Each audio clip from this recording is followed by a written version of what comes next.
NBA 2K25 is right around the corner. We got some new gameplay footage and some leaked information about stuff that's going on in NBA 2K25. Now today, NBA 2K revealed the W game mode, and it actually shows some actual park-like footage that we can kind of break down here on the channel. Now the footage that I'm talking about is this footage right here. Now this footage right here is like the only real footage that we got of how NBA 2K will look like in the actual game mode, like playing threes. And there's a bunch of things to actually break down in this footage. Now I gotta slow it down for y'all, so we're gonna go to my editing software so I can show y'all frame by frame. Now in this first clip, you see they just go down there and take a layup. It's not necessarily a whole bunch going on this clip, but what I do wanna break down to you is, I don't know if you guys can see my mouse, but look at the player all the way over here. Now, when you see the play goes, she takes off to go try to help at the rim. And look how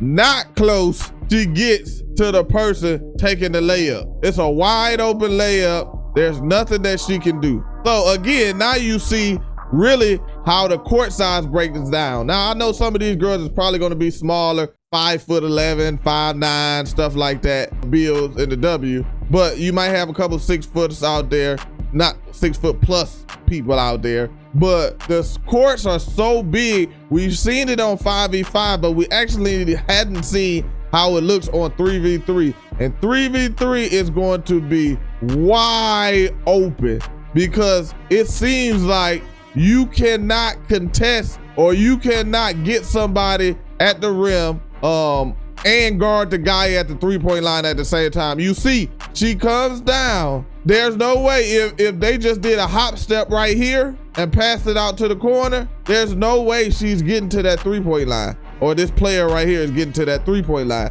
So if you think about that when it comes to the men, like there's no way. Everybody seems like they're going to be able to, at least on 3v3 part, have to play individual defense, and it shouldn't be that much as just one lockdown and a big roaming the whole damn court and being able to do something. Now this second clip, you actually get to see a lot more of how big the court is.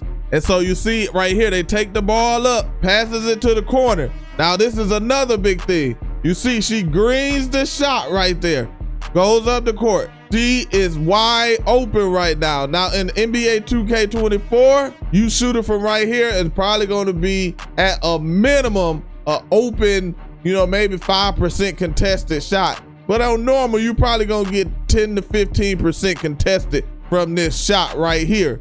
But you see, it seems like now we don't actually get to contest, but the way they talked about the new contest system in NBA 2K25 is more about where your body position is when the shot is going up compared to your hands being there to contest the shot. And where her body position is nowhere near close to the actual shooter. So this seems like this should be a wide open shot in NBA 2K25. So again, just let y'all see it in kind of slow motion right here. Put it up again, wide open shot. She passes seem to be more fluid. The foot planting, there do seems to be a little foot planting animation right here. If you see how the feet kind of set, and instead of going up right here, she shifts her feet under her and then goes up with the shot. But that doesn't seem to be a big deal. Now, the final thing is what I was showing you guys in the clip.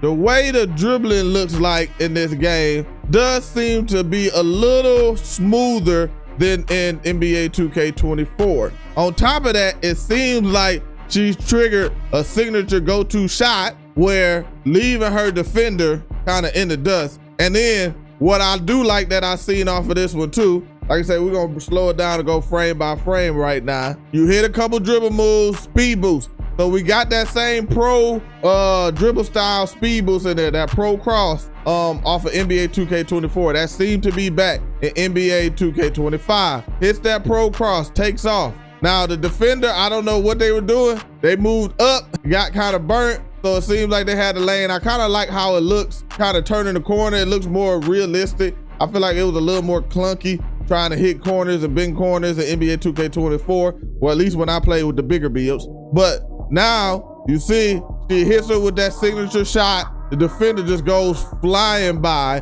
But the other thing that used to happen a lot on NBA 2K is, and it might just because of the way her attributes work, but she didn't get the hands up reach that they give you in NBA 2K24, where you put your hands up and it's gonna just shoot you at the defender. So like I say, just looking at this, the dribbling, it's only like 3 or 4 dribble moves, but dribbling does seem to look a little more smoother. The animations are looking a little more realistic, a little bit more.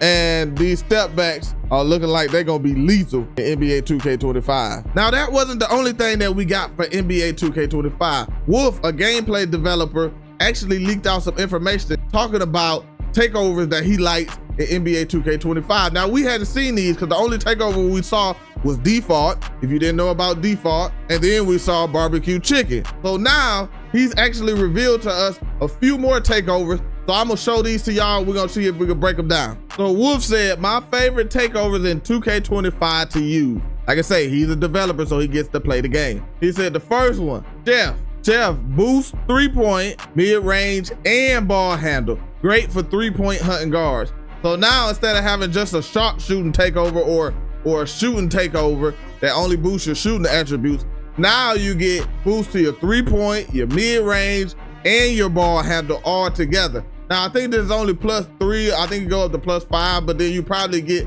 like ankle breaking shots or something like that where you could make people stumble when you're doing it. Now, satellite is the second one that he talked about. Satellite boosts your 3-point, your mid-range, and your speed. Ideal takeover for elite off-ball shooters. So satellite is something like, in my head, what I'm thinking about it is like, if I'm a lockdown, you know, somebody that just shoot threes and play defense, this might be a takeover that I want, where now I can get some off-ball movement or something like that to it. But if you do want to play defense and be able to shoot threes, you can still put on gifted hands, which is boost steal and 3-pointer, perfect takeover for all the 3 and D players out there. So now you got a 3 and D takeover specifically for you, so you don't even really need to use the satellite if you don't want to. Now it does boost your speed, and we know at the same time, speed is good for defense. So you'll be able to dang on, you know, stay in front of the player, the offensive player easier, and you still boosted your 3-point and your mid-range. But you still, like he says here at the end, over 70